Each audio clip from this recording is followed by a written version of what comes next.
film industry, about comedy, concert party, drama, those things. If you compare it to what it used to be, I told you. Let's call a spade a spade. Now, you can say industry na titia pansam. I did bakwa kind strike me was theater drama now was say atonsum and say nya Latif Abubakar and say our co Spain with 5 hours with Mario. You say nya ashoko muna eko digimedi was Spain. Say nya George Quay shaying Sisia na Uncle Bob White shaying obedi same who ya was saying say theater na atonsum. But Ghana film issue NDC for count na could do baby NDC for count in 1948 and history you see Gold Coast Film Unit and Kroma and see the first film like proper theater say no way Hollywood near there na the biggest way in the whole of West Africa Sadian and then near friend TV3 Ghana film ye ton ma obroni o fini kum na beto e Malaysia for one minute ton TV is a ton ma TV3 enti aban be na na wo so and the NDC near ton Ghana film. These are the questions sir me person share politicians na ye be solve Sammy say ye ba ye be dedicated what channel and no ya aban dey ye promote Ghana meanwhile I dey watch Ghana films NDC na ton am ton fufu sa ne mo Ghana films na eye world equipped world class facility no am ton for $5 million almost anton mo it's here na ni poda twa no aka say mbabesi sa de nwa bisa am say nyesa bele wo Kofua omoye me bomboy wo Ghana the arts and entertainment industry me kan bi ho yamabo I say ya dwumu so yes so we can be hold Ghana say ye film industry na Akabeneza skits no ye on YouTube no and some of the playwrights are omoye stand up comedy any shows no enti wo Sammy wo be jira ka say saade na bua ta wa dwun so. Hello, keep watching Xposed GH, the best channel on all of YouTube. Yes.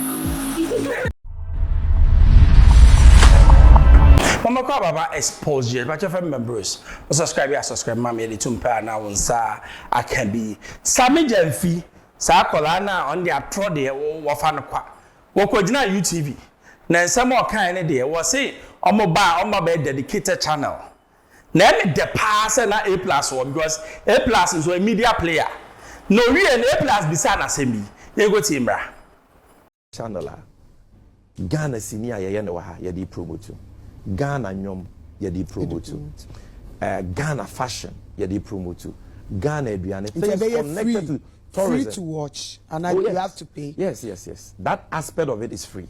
But the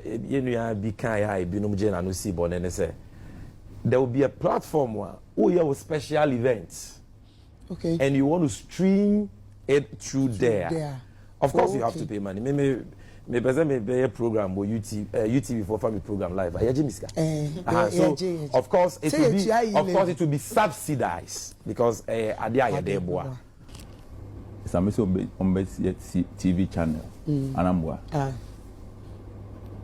now omo dey promote Ghana movie to say African Magic ayi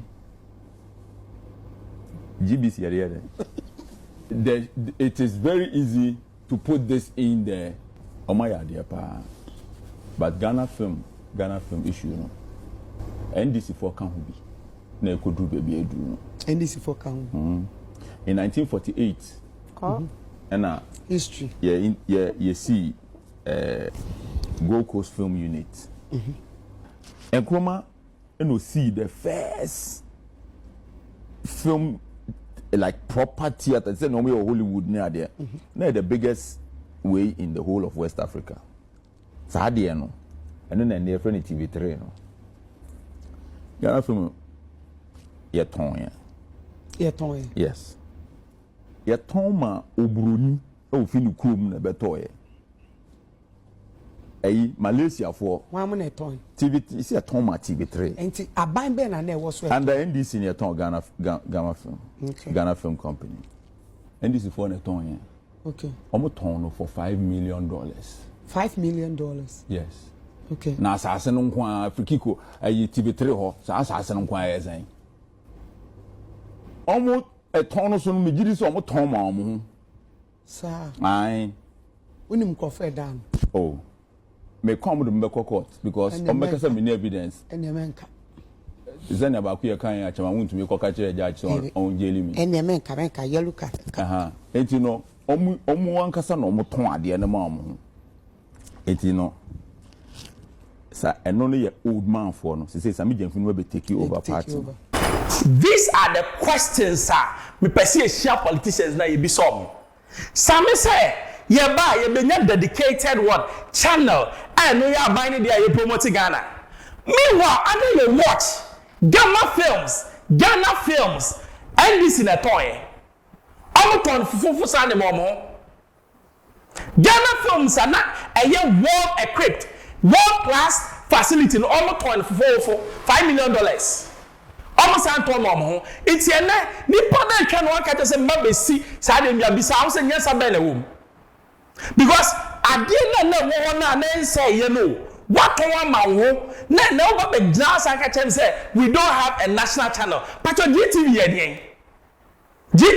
den wow they be am say this politicians jimi no mo jimi ye no ye wo so mo jimi ye because if you want to read through bibi na any national we already have GTV. So JTV is a national TV. And then I will put in the necessary measures. Now I appealing to what? The youth. Yet GTV no and appealing to the youth. Programs no you know, me won a night. And one is a boy, I'm a coffee family, one in Kukrabi, Ababu TV, no Susana, Manim, or Monia Kono. Remember the Bromwich TV and my limited on my hair, now for Kukurabewa, and then on my hair. And then I also you want to have a dedicated channel for the country. Why don't you use GTV? Meanwhile, you never on our tunnel. Oh, Ghana, yeah, Jimmy. Now, I bet you I can't tell you for bombs about where the boy, every say, Master Gina, Muna Moton Ghana films. Oh, you're saying you're not saying can't tobacco. I said theater arts near Gina stage so near drama. You go to film industry. Eba comedy, concert party, drama, those things. If you compare it to what it used to be, I told you. Let's call a spade a spade. Now, you can say industry na titia pansam. Ade ba kwa kan strike me was theater, drama now we say atonsuum no. And say yenya Latif Abubakar na say our co Spain with 5 hours with Mario. Who say yenya ashoko mu na eko di djumedie wo Spain. Say yenya George Kwe hwen sisia na Uncle Bo White hwen obedi Sammy ho yaw for saying say theater na atonsuum because despite their costume nyina na odoti akra nya play onya ne fair share wetimi a stage play on one acting woman akopie place anya play back place agodo chese dos wakwa intino de me percent ka obe kan say ebia mu wo bibia mode ba be hyemu kena anase mu osike bia mode to onom dia ama because theater ebia na why busy your campaign but theater ne pa there few names are holding it down it is worth noting uka say a honor to consumer me say so uche honor sign. You talking about national theater? No, I'm talking about theater industry. No, okay. A flourish pa yet na de be a bomb abaso. And George Kwe, Uncle Bo White, Latif Abubakar are just a few names I can mention. Industry, even what University of Ghana School of Performing Arts is doing in the space, Charlie, it is worth mentioning. It's a holiday. Me say obetwa san. Kofua omoye me bompoe wo Ghana. The arts and entertainment industry. Me kan ho bi. Ye ho ye mobo. I to say ya dumusa. Yes.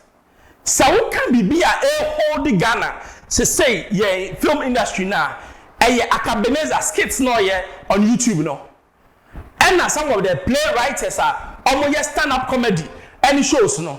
Enti wo Sammy wo be jana ka say saa de na bua na wa adwensa. Beno na no oka. Wose agu. Enti yambo so nkyere nti yansan fo mo na no me you see omonim say the art and entertainment no ya adwemu no. Yes, because ya adwemu do pa. To be frank with you, me ti say obi ka say government should help us. What policy now? What track of more say they should help you? Because you make it yourself buamia.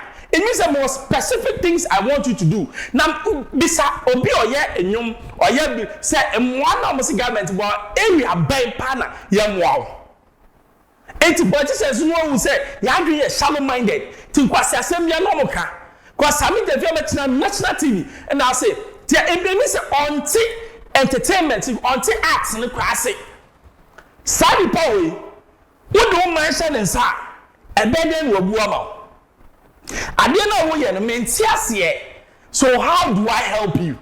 Bisao, the problem with the arts industry in Ghana, and young pastor no kano, it has to do with two main things. Number one, lack of proper equipment and foresight. We are shooting in HD. One Netflix, almost 8K, 4K. How many films in Ghana are shot in 4K?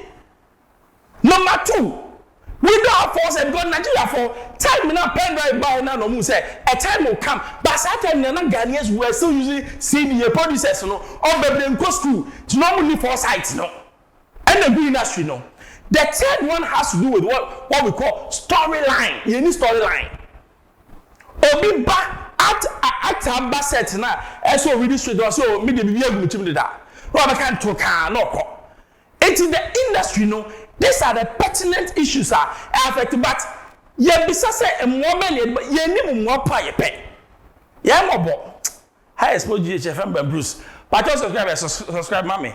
Two pound answer can be manuesi.